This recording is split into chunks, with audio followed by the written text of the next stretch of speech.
झारखंड के स्टूडेंट के लिए एक ऐसा जहरीला सांप जैसा बन रहा है जो लोगों तक वो चीज़ नहीं आने देना चाह रहे। तो क्या बोलना चाहिए कि 60-40 नीति के बारे में? की कहानी में जो राजा है उसी का जो चरित्र है उसी को पे लेकर रहे हैं हेमंत सोरेन जी। ऐसे में राज्य के विकास साथ ही मैं सभी क्षेत्रों में प्रकाश डालना चाहूँगा। सरकारी कमी में शिक्षा क्षेत्र में 90,000 शिक्षकों के पद खाली हैं, शिक्षकों की भारी कमी है। ऐसा जानकारी मिल रहा है कि साफ सफाई की व्यवस्था नहीं होती है, चारदीवारी नहीं है, शौचालय नहीं है, पीने की पानी की व्यवस्था नहीं है, इंटरनेट की सुविधा नहीं है। नमस्कार, जोहार, मैं हूं पलटू महतो और आप देख रहे हैं झारखंड प्लस यूट्यूब पर पलटू ऑफिशियल पर। जी हाँ दोस्तों, आज के डेट में लोग पहले के ज़माने में पहले के कुछ गत वर्षों में कैमरा के आगे आने के लिए सोचना पड़ता था, लेकिन आज के डेट में लोग आगे आना चाहते हैं और कुछ बात रखना चाहते हैं। जी मेरे साथ भैया लोग हैं, ये अपने कुछ बातों को रखेंगे कि झारखंड की दुर्दशा कुछ इस लायक है जिसको भी अपने जहन में नहीं रख पाए और उसको डिस्क्राइब करना चाह रहे हैं। जी जोहार भैया। खतियानी जोहार सबसे पहले। उसके बाद झारखंड प्लस न्यूज़ का धन्यवाद जिन्होंने मुझे अपनी बात रखने का मौका दिया। जी जी। इसके बाद मैं सबसे पहले शहीद रघुनाथ महतो, विनोद बिहारी महतो, शहीद निर्मल महतो, अजीत धनंजय महतो, शक्तिनाथ महतो तथा अन्य सभी झारखंड के निर्माण में और देश आज़ादी में योगदान देने वाले सभी व्यक्तियों का नमन करता हूं। जी जी। इसके बाद झारखंड की दुर्दशा और झारखंड की बदहाली दयनीय स्थिति के बारे में मैं कुछ करना चाहता हूं दर्शकों से, ताकि वे प्रेरित हों, जुड़ें 100%। जी जी। अच्छा, आप अपना बात रखने से पहले मेरे 2-4 सवाल का जवाब दे दीजिए। एक बात आता है कि सरकार की कुछ गलत नीतियां आ रही हैं जिसकी वजह से स्टूडेंट सड़कों पर कभी देख रहे हैं, कभी सदन पे जाके ठोका ठोकी होकर मार खा के आ रहे हैं। जो 60-40 नीति, वो 60-40 नीति कहीं ना कहीं झारखंड के स्टूडेंट के लिए एक ऐसा जहरीला सांप जैसा बन रहा है जो लोगों तक वो चीज़ नहीं आने देना चाह रहे। तो क्या बोलना चाहिए कि 60-40 नीति के बारे में? देखिए, 60-40 नीति पूरी तरह से गलत है। 60-40 नीति इसलिए नहीं लागू होना चाहिए क्योंकि 60-40 नीति 2016 के नियोजन नीति पर आधारित है, जिसमें स्थानीयता का कट ऑफ डेट 1985 रखा गया है, जिसके आधार पर 60% बाहरी लोग घुस जाएंगे नौकरी में। इसलिए नहीं लागू करने दिया जाएगा युवाओं द्वारा, क्योंकि आधी से भी ज़्यादा युवा जो है बेरोजगार हो जाएगी। अच्छा, तो बेरोजगार की बात आता है तो 3 साल से कुछ वैकेंसी ही नहीं आया है, तो अगर 60-40 नीति भी नहीं आएंगी तो बेरोजगार ही रहेंगे। तो क्या ही चाहते हैं? जी, सही नीति बने, बेरोजगारी उसके बाद टाइम चाहिए, उसके लिए टाइम चाहिए। समय देंगे। सरकार के पास वो टाइम अभी है नहीं। अभी 20 से 19 महीना बचा हुआ है, तो उसमें से कितना वैकेंसी ला सकती है? अगर नया निगम बनाने जाएगी तो फिर उसको साल भर लग जाएगा, बहुत दिन लग जाएगा। तो क्या रोजगार चाहिए कि इसी तरह का आंदोलन प्रोटेस्ट करते रहेंगे? रोजगार चाहिए, लेकिन नीति सही हो तो आने वाले बच्चों का भी, युवाओं का भी भविष्य अच्छा होगा। इसीलिए थोड़ा समय लगे, और समय भी ज़्यादा नहीं लगेगा। इन लोगों की मंशा होगी, नेता लोगों की, तो वो लोग कर लेंगे। अच्छा, जिस वजह से जिस तरह से झारखंड में देखा जा रहा है कि 60-40 नीति गलत मानी जा रही है स्टूडेंट की तरफ से, अभिभावक भी मान रहे हैं, तो आपके हिसाब से किस टाइप में कोई उसका ड्राफ्टिंग वगैरह आपको पता है कि कैसा होना चाहिए, किस एंगल में होना चाहिए, किस टाइप में होना चाहिए, किस आधार पर चिन्हित करें, इसके बारे में कुछ बताइए।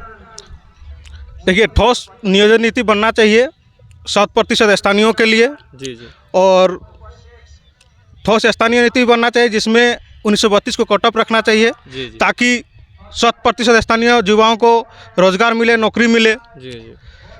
और भाषा नीति में 100% क्षेत्रीय भाषाओं को रखना चाहिए। जी। और ठोस औद्योगिक नीति में भी युवाओं को 100% नौकरी मिलना चाहिए। साथ ही पर्यावरण सुरक्षा का भी ध्यान रखा जाना चाहिए। हाल में एक जानकारी मिली कि रामगढ़ के गोला में, वहाँ के आसपास के जो क्षेत्र हैं, वहाँ के रहने वाले लोग हैं, गंभीर रूप से बीमार हो रहे हैं। रुंगटा फैक्ट्री। हाँ, रुंगटा फैक्ट्री है।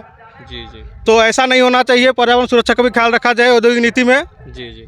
साथ ही खनन नीति के बारे में भी कहना चाहते हैं कि खनन नीति ऐसी हो कि यहाँ के लोगों को 100% लाभ मिले। पहले यहाँ के लोगों को लाभ मिले, उसके बाद दूसरे राज्य या देश के लोगों को मिले। कुछ लोगों का कहना है कि 90-10 सही है नियोजन नीति, तो क्या उस पर कुछ बोलना चाहिएगा? 90-10 में हम लोग मान सकते थे पहले, लेकिन अब और नहीं मानेंगे। 90-10 100 चाहिए। 100 ही चाहिए, क्योंकि हम लोग स्थानीय लोग वही 10%, फिर बढ़ के 40%, 60% भी आ जाएगा, बाद में मांग होने लगेगा। इसीलिए 60% ही होना जरूरी है। बाकी सभी अन्य राज्यों में भी ऐसा ही है, इसीलिए। अच्छा, तो कुछ लोगों का कहना है खतियान आधारित नियोजन नीति बने, आपकी क्या राय है? एकदम खतियान आधारित ही नियोजन नीति बननी चाहिए। जी। उसमें 100% स्थानीय लोगों को 22 साल से उपस्थित युवाओं, बेरोजगार युवाओं को नौकरी मिलेगी। अच्छा, इसीलिए तो जब बात आती है नियोजन की तो खतियान आधारित बोला जाता है, लेकिन खतियान हमारे झारखंड में अभी लागू हुआ ही नहीं है। तो खतियान एक्चुअली लोगों को चिन्हित कैसे करिए कि कोई झारखंडी है, कौन बाहरी है, कौन दूसरे जगह से आया है? तो खतियान की मांग तो आप लोग साल 1.5 साल से चल ही रहा है, तो खतियान लागू नहीं होगा तो उसका चिन्हित नहीं होगा, चिन्हित नहीं होगा तो नियोजन नहीं बनेगा, ना कुछ और नीति बनेगी। तो क्या चाहते हैं? इसके लिए कट ऑफ डेट होगा 1932, उसके अनुसार खतियानी बोला जा रहा है। मतलब चिन्हित करने का कोई ऐसा सोर्स होगा कि ऐसा कुछ चीज़ होगा जो उसका चिन्हित किया जाए? चिन्हित करने के लिए जो 1932 से खतियान ही चिन्हित करने के लिए है प्रमाण, उसी से होगा।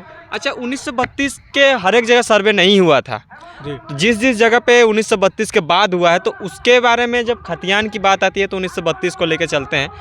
तो उससे पहले क्या वैसा कोई सर्वे सेटलमेंट नहीं हुआ था जिसकी वजह से 1932 को ही मुद्देनजर रखा गया? नहीं, देखिए, वैसे तो 1932 से आती है, उसके बाद जो भी हुआ है हाँ, उसके बाद जितना भी सर्वे आएगा 1932 लास्ट मैंने अंतिम कट ऑफ है, वहीं से इधर जितना भी सर्वे हुआ है सबके लोग आएंगे। जी जी जी। तो आप कुछ ऐसा बात रखना चाहिएगा जो आपके मन में आ रहा है? जी जी, मैं बोलना चाहता हूं कि सरकार की अनेकों खामियां हैं, जिसमें मैं प्रकाश डालना चाहूँगा दर्शकों के लिए। हमारे झारखंड में गरीबी की एक रिपोर्ट आई है नीति आयोग के द्वारा, जिसमें बताया गया है कि आधी से भी ज़्यादा आबादी गरीब है। ग्रामीण क्षेत्रों में ये 50.93% है, शहरी क्षेत्रों में 15.20% है। इतनी जनता गरीब है, और मधु कोड़ा जैसे नेता थे उस टाइम 1000 करोड़ का घोटाला कर दिए, जनता का पैसा था। अभी हाल फिलहाल में जानकारी मिली कि पूजा सिंघल के पास 350 करोड़ की बेहिसाब संपत्ति पाई गई।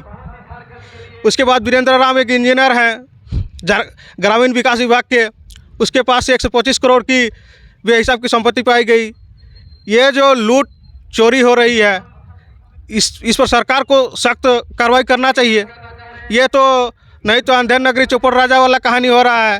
अंधेर नगरी चौपड़ राजा के जो राजा हैं, अंधेर नगरी चौपड़ राजा की कहानी में जो राजा हैं उसी का जो चरित्र है उसी को पे लेकर रहे हैं हेमंत सोरेन जी। ऐसे में राज्य का विकास कैसे होगा? साथ ही मैं सभी क्षेत्रों में प्रकाश डालना चाहूँगा। सरकारी कमी में शिक्षा क्षेत्र में 90,000 शिक्षकों के पद खाली हैं, शिक्षकों की भारी कमी है। ऐसा जानकारी मिल रहा है कि 250 छात्रों में एक शिक्षक पढ़ा रहे हैं। स्कूलों में साफ़ सफाई की व्यवस्था नहीं होती है, चारदीवारी नहीं है, शौचालय नहीं है, पीने की पानी की व्यवस्था नहीं है, इंटरनेट की सुविधा नहीं है। एक सर्वे के अनुसार पता चला है कि 72% स्कूलों में इंटरनेट सुविधा अभी तक नहीं है, जबकि मोदी कहते हैं कि डिजिटल इंडिया हो रहा है। जबकि मैं चाहता हूं कि स्वास्थ्य क्षेत्र में, जैसे कि देश में 424 व्यक्तियों पर एक डॉक्टर है, हमारे झारखंड में 8,165 लोगों पर एक डॉक्टर है। आप समझ सकते हैं स्वास्थ्य क्षेत्र की स्थिति क्या होगी। सरकारी अस्पतालों में बेडों की भारी समस्या है, साफ़ सफाई की उचित व्यवस्था नहीं होती है, दवाइयाँ बाहर जाके खरीदना पड़ता है। साथ ही चिकित्सा उपकरणों की व्यवस्था नहीं है।